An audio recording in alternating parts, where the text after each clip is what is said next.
Hi, I'm Katrina Mitchell. I'm the Chief Matchmaker of Speak, and I'm here with Greg Nathan, Managing Director of Franchise Relationships Institute. Greg, how important is recruitment in creating a healthy franchise relationship? Yes. The franchise relationship starts with the recruitment stage.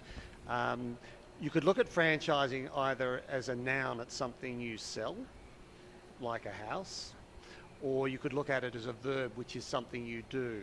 And I guess my preference is to see franchising, it's a way of doing business, which starts at the recruitment stage and hopefully continues for 5 or maybe 10 years, that relationship.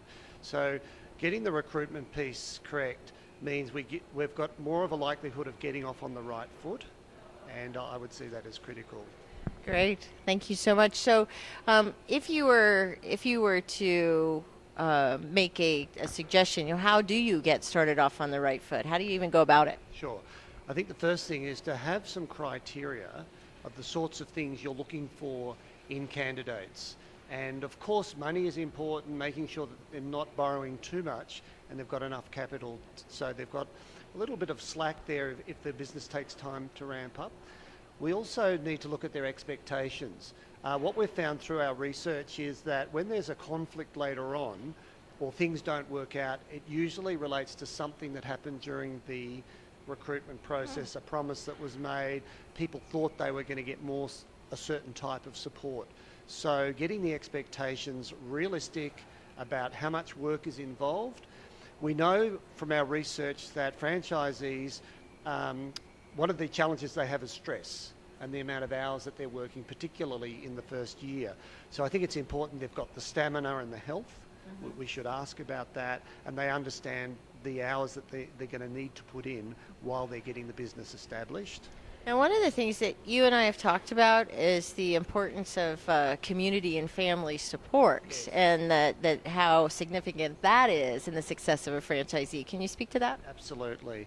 Look, out of interest, I got one of my team, Rihanna, to look at Olympic gold medals and to look at the statistics around when the Olympics are held in the home country, what impact does it have on the gold medal tally? It's 30% increase in the gold medal tally. So it's the power of a supportive environment when you're doing something, trying to achieve something. So if you've got a good support network around you, which is often your partner, but it may be your friends, and it may be the relationships you build with other franchisees, you've got someone to talk to when you're stressed, when you've got a problem, someone to encourage you, to give you a push at times. It makes a huge difference. So a question, if I'm a recruiter, I would be asking about, tell me about who you talk to when you're under pressure, what sort of network do you have, do you draw from? Great. Thank you so much, Greg. We'll look forward to... We're going to explore many of these sorts of things. There's techniques that recruiters can use to find this information out. It's not rocket science, it's often very simple. It's a matter of asking people the right questions, open-ended questions, which are very specific because you're trying to find out specific pieces of information, and we're going to do case studies around that, and we get some really good feedback. Great.